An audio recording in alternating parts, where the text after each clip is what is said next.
بسم اللہ الرحمن الرحیم۔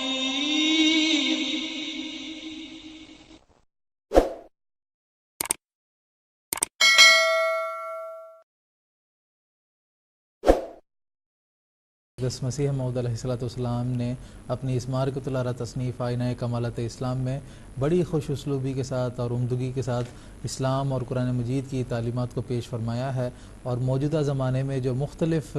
وساوس اور شبہات جو مسلمانوں کے دلوں میں بھی اور باقی دوسرے لوگوں کے دلوں میں بھی پیدا ہوتے ہیں خدا کے تعلق سے یا خدا تعالیٰ کے کلام کرنے کے حوالے سے یا فرشتوں کے تعلق سے، تو ان تمام شبہات کا آپ علیہ السلام نے اپنی اس تصنیف میں ازالہ فرمایا ہے۔ انشاءاللہ عزیز ہم آئندہ ایپیسوڈز میں بھی مزید کچھ تفاصیل اور ایمان افروز باتیں آپ کی خدمت میں کتاب آئینہ کمالات اسلام کے حوالے سے آپ کی خدمت میں پیش کرتے چلے جائیں گے۔ اس موقع پر میں کتاب آئینہ کمالات اسلام سے ہی ایک اقتباس حضرت مسیح موعود اسلام کا آپ کی خدمت میں پیش کرنا چاہتا ہوں، جس میں حضور فرماتے ہیں: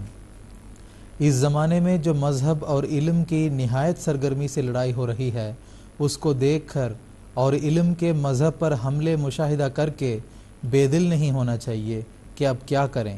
یقیناً سمجھو کہ اس لڑائی میں اسلام کو مغلوب اور عاجز دشمن کی طرح صلح جوئی کی حاجت نہیں، بلکہ اب زمانہ اسلام کی روحانی تلوار کا ہے،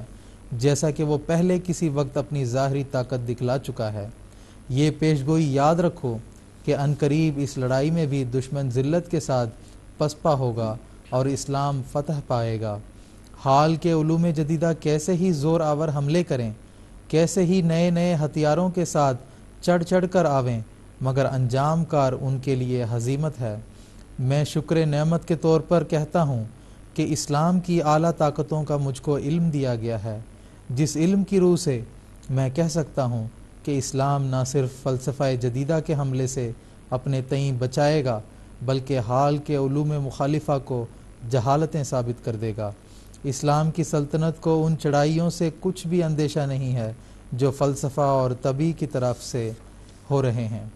اس کے اقبال کے دن نزدیک ہیں، اور میں کہتا ہوں کہ آسمان پر اس کی فتح کے نشان نمودار ہیں۔ یہ اقبال روحانی ہے اور فتح بھی روحانی، تا باطل علم کی مخالفانہ طاقتوں کو اس کی الہی طاقت ایسا ضعیف کرے کہ کلہ دم کر دے۔